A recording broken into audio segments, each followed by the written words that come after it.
July 30th, 1945.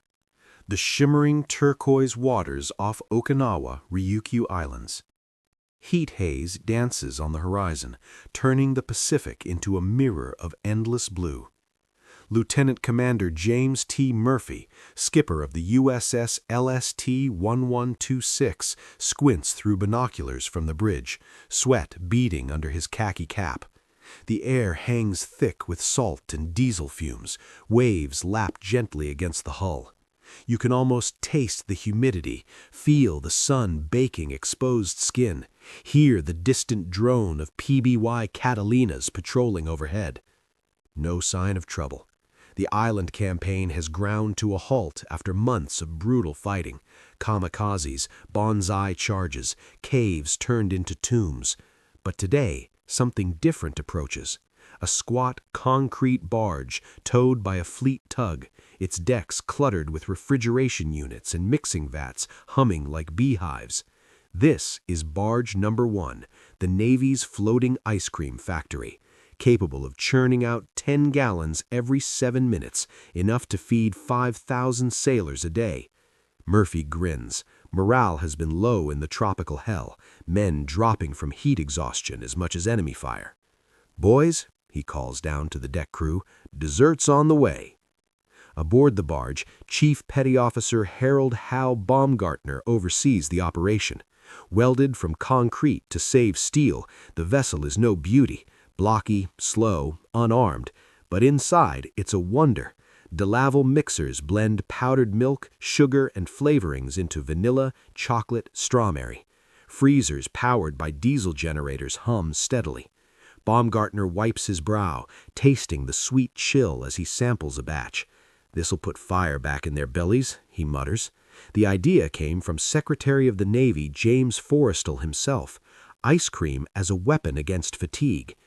Billions spent on ships and planes, but this, $1 million treat for the fleet. Meanwhile, on a nearby ridge overlooking Buckner Bay, Japanese holdout Sergeant Hiroshi Tanaka peers through cracked binoculars from his hidden foxhole. Starved, ragged, his unit reduced to scavenging seaweed and rainwater after the island fell. The Americans swarm the anchorage, carriers, destroyers, troop ships, but this new arrival baffles him. No guns, no troops disembarking. Instead, lines of sailors snake from destroyers to the barge, emerging with cones, bowls. Laughter carries on the wind. Tanaka's stomach growls. His men whisper in disbelief. Ice could emu? Ice cream? In war? The Emperor's soldiers endure on rice balls and resolve, yet the Yankees bring frozen luxuries to the battlefield? Tanaka scribbles in his diary, hand shaking. The enemy fights with machines of indulgence. How can we prevail against such decadence? Intelligence reports back to Tokyo will later confirm it. American ice cream ships sustaining their forces with frivolous morale boosters. Dumbfounded officers in Imperial headquarters scoff at first, then ponder, is this the secret to Yankee endurance? As the sun climbs higher, queues grow longer. As the first sailors Liberty aboard boats the from the USS anchored fleet Missouri pull lick alongside cones the under the concrete big guns, barge. trading stories July of home. 30th, But Tanaka 1945, watches, a seed of doubt 1300 planting hours. deeper. Buckner What other Bay wonders do these teems with Americans activity. hide in their floating Destroyers, arsenals? cruisers, The barge even the churns massive on, silhouette oblivious. of the USS The war Missouri nears in its the distance. end, but the sweet Sailors in invasion faded has just dungarees begun. line the rails, shouting and waving as small craft shuttle back and forth. You can almost hear the excited chatter rising over the water, smell the faint vanilla wafting on the breeze, feel the momentary forgetfulness of war in the sticky tropical heat. Chief Baumgartner stands at the dispensing station, sleeves rolled up, apron smeared with dairy mix. The barge's interior is a humming miracle. Compressors whir, vats churn, nozzles dispense perfect scoops into paper cups or waffle cones salvaged from stateside shipments. "Vanilla today, boys. Triple scoop if you earned it," he bellows. A line forms quickly. Mess cooks first, then deckhands, gunners, radiomen. One young seaman from the USS Benner, still bandaged from a kamikaze near-miss days earlier, takes his first bite and closes his eyes. "God gam, tastes like home," he mutters. Laughter erupts. Someone starts a ragged chorus of Sweet Adeline. Word spreads like wildfire through the anchorage. Captains grant special liberty for ice cream runs. Even admirals' barges make discreet visits. On the Missouri, sailors crowd the fantail, passing cups hand to hand while the 16-inch guns loom overhead like silent sentinels. The treat isn't just cold, it's a reminder. The Navy feeds its men, body and soul. Morale, battered by months of relentless combat, surges. Men who yesterday dodged suicide planes now smile, spoons in hand, trading jokes about the sweetest duty in the Pacific. From the ridge, Tanaka watches through binoculars, stomach twisting with hunger and confusion.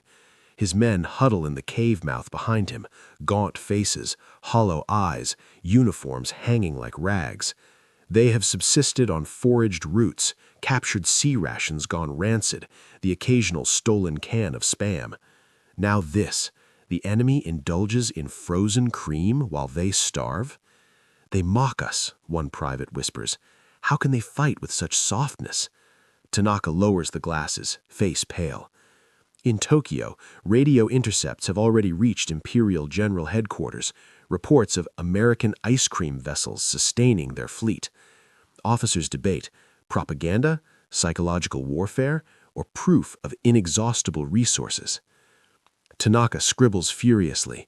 The Americans do not merely conquer with steel, they conquer with comfort. Our soldiers die for honor, theirs live for pleasure. This is why they endure. Doubt creeps in. If the enemy can afford such extravagance amid invasion, what hope remains? The kamikaze spirit falters when the foe treats war like a Sunday picnic. Back at the barge, the line never shortens. Baumgartner signals for more mix, strawberry next. Sailors return to their ships refreshed, bellies full, spirits lifted. One gunner aboard a nearby destroyer pats his 50-cal mount. We'll finish this war quick now, got ice cream waiting at the end. As afternoon fades, the barge's lights flicker on, rare in blackout conditions, but morale demands it. The sweet aroma drifts inland. Tanaka inhales deeply, a pang of longing he can't suppress. The Japanese holdouts listen to distant laughter. The war's end nears, but this final indignity stings deepest. What other absurd miracles do the Americans hide in their endless supply chain? The barge's floodlights carve bright paths across the darkening water as the evening rush peaks. July 30th, 1945, 1800 hours. Buckner Bay glows with activity. Small boats dart like fireflies between ships in the concrete wonder. Sailors returning to their decks with sticky hands and wide grins. Chief Baumgartner oversees the final batches of the day, chocolate swirl now, the sweet scent overpowering even the salt air. You can almost feel the cool relief of a fresh scoop sliding down a parched throat, hear the contented sighs amid the clatter of metal scoops and laughter echoing off steel hulls. Aboard the USS Benner, Seaman First Class Tommy Ruiz leans against the rail, cup in hand, watching the horizon. His ship took a kamikaze hit weeks ago, deck scorched, friends lost. But tonight, for a moment, the war feels distant. If we can get ice cream out here, he tells a buddy, we can finish anything. The treat spreads like a quiet rebellion against the grind. No medals for it, no headlines, just men remembering what normal tastes like. Even the chaplains join the line, spoons in hand, blessing the absurdity. Inland, the contrast cuts deeper. Tanaka and his ragged squad huddle deeper in the cave, the distant lights flickering through the foliage like mocking stars. The aroma reaches them faintly, vanilla carried on the wind, twisting hunger into something sharper. Private Sato, barely 17, stares at the bay with hollow eyes. They eat like kings while we rot, he whispers. Tanaka silences him with a look, but the words linger. Their last meal was a handful of maggoty rice scavenged from an abandoned position. No flavor, no comfort, only survival. Tanaka's mind races through imperial propaganda. The Americans are decadent, soft, doomed by luxury. Yet here they are, fed, rested, unbreakable. The ice cream barge isn't just food, it's proof of endless abundance. Ships that make ice cream in the middle of war? It defies logic. It defies Bushido. Tanaka's hand trembles as he writes, "Their weakness is their strength. They pamper their warriors, and the warriors fight harder. We deny ourselves everything, and we weaken." Night deepens. The barge shuts down operations, generators quiet, lights dim. But the effect lingers. Sailors return to watches renewed. Some even volunteer for extra duty, bellies full and spirits high. On the Missouri, Admiral Halsey himself accepts a cone from a steward, chuckling at the spectacle. "Forrestal was right," he mutters. "A little sugar goes a long way." Tanaka orders silence in the cave. No fires, no movement. But the men cannot sleep. The scent haunts them, a reminder of what they've lost, what the enemy still has. Surrender whispers grow louder in the dark, not from defeat alone, but from the sheer unfairness of it all. As stars emerge overhead, the Pacific holds its breath.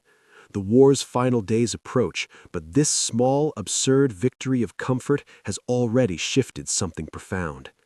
How does a frozen treat break the will of fanatics more than bombs ever could? The lights go out. The questions remain. Night settles heavy over Buckner Bay, July 30th, 1945, 2200 hours. The concrete barge rocks gently in the swell, its generators idling low now, refrigeration units humming a soft lullaby. Deck lights dim to red for blackout compliance, but small pools of white still glow around the serving hatches. Chief Baumgartner leans against a bulkhead, wiping sweat from his neck, watching the last Liberty boats pull away. Sailors wave from the rails, cups raised in mock salute. You can almost feel the lingering chill on their tongues, the brief escape from salt, sweat, and the constant threat of sudden death. Aboard the USS Missouri, a quiet celebration unfolds on the fantail. Crewmen gather in small knots, passing the final scoops of strawberry swirl under the shadow of the 16-inch turrets. Someone strums a guitar softly, old tunes from home. Admiral Halsey appears briefly, accepts a cup from a steward, and raises it in a silent toast to the men who've endured Okinawa's hell. "Gentlemen," he says, voice low, "we've fought with everything we've got. Tonight we remember why." Laughter ripples, soft, tired, but real. The ice cream isn't just dessert, it's defiance. A reminder that the Pacific can be conquered not only with bombs and bullets, but with small, stubborn comforts. In the cave on the ridge, Tanaka sits motionless, back against damp limestone. The distant lights have dimmed, but the memory of them burns. His men lie scattered in the dark, some sleeping fitfully, others staring at the ceiling, stomachs cramping from hunger. Private Sato hasn't spoken since sunset. Tanaka knows the signs, the slow unraveling. Honor demands they fight on, but the body betrays. The enemy's indulgence has become a weapon sharper than any bayonet.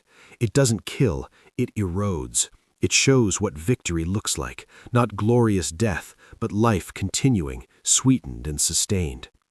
Tanaka closes his eyes. He thinks of his mother in Osaka, of cherry blossoms he may never see again. Then he thinks of the Americans, laughing, eating frozen cream while their ships rule the sea. The contrast is unbearable. Surrender has always been unthinkable, but tonight the unthinkable feels almost merciful.